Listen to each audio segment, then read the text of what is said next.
Thank you so very much for giving me the opportunity to talk to you today about my favorite subject, money.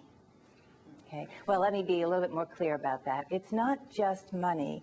It's about people's relationship to money and how that affects their financial behaviors, which is something that sounds like everyone in this room is very interested in.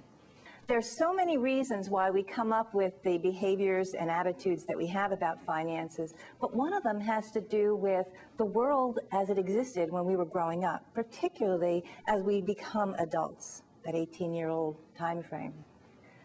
I mentioned very briefly that the world we grow up in certainly influences who we are and what we do. Okay?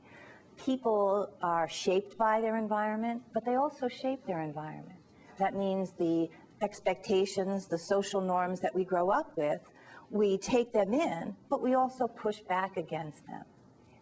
So one of the things that I like to think about is this idea of a generation gap. Everybody's heard the term, generation gap. There's a generation gap. They don't understand me because different generation. There's something wrong with this kid's generation, whatever.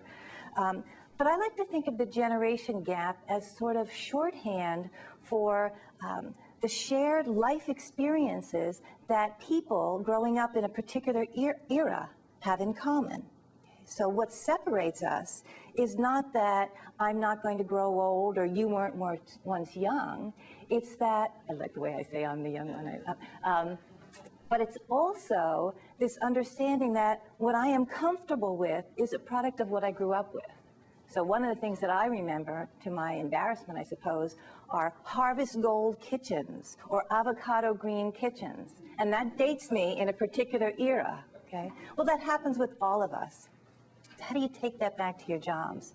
Particularly for those of you who are interested in education, okay, on a financial level. The first thing that we all need to realize is education doesn't stop when we reach high school or finish college. Okay? Education is this lifelong process, and that's just the way it is. We're never done learning. Okay? We have to keep up with it. Okay? We know that the curriculum that you use needs to be dynamic. One of the things that's amazing to me is the amount of legislation that is out there about changing financial policies. Okay? The financial complexity of what options we have available to us not only is changing frequently, it is very complex. And so it's not just about answers anymore, it's about process. We have to work with our young people and our older people and everything in between to help them understand that it's all about thinking, critical thinking, and analyzing information to make good decisions. We never have all the information that we need to make the perfect decision, but then again, there really are very few perfect decisions. There's common sense, and that has always been the case. That doesn't go away. And so that's kind of what I feel we need to be emphasizing. I have a question. The new Credit Card Act that's going to be in effect on August 20. Young people under 21 will be able to apply for a credit card. So any comments or how your study might change? Well, that's interesting. The fact that that's one of many rules that are changing that will impact the financial behaviors of young people. Certainly, we're going to be looking at the before picture when credit essentially was wide open. These kids had 4 and 5 credit cards.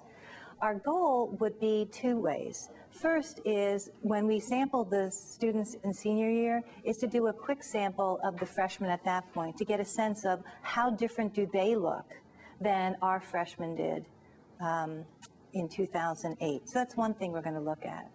But the other thing we're interested in is even kids who were able to get credit cards, there was still a wide diversity. Only 58% of our sample, I believe, had credit cards. So that's not the whole class. Most of them had them for a while, but nonetheless. So it wasn't like everybody had them there. What we'll be interested in seeing with this data that we just picked up is what the immediate impact is. And frankly, I think the bigger impact for these kids may not be so much in their credit cards. They can't get them because their parents can sign for them still. Right? That doesn't stop that. So they're still going to have credit cards. The connection will be if they don't learn to manage them better, what good does it do to wait till 21? They still don't have experience managing credit. And for us, that's the scariest thing. It's kids manage cash pretty well. They can spend that. They know what that means. But understanding that when you use a credit card, okay, that's not your money. You have to pay it back. It's not like this little bank account you have sitting there. Our concern is if you don't get the experience until you're 22, okay, now you start this cycle again. So I'm torn. I think that we certainly want to cut back on the ways we go after kids, but I don't know that protecting them a little bit longer without giving them training wheels is going to get us in any better shape. I don't know. That's my opinion. Anybody else?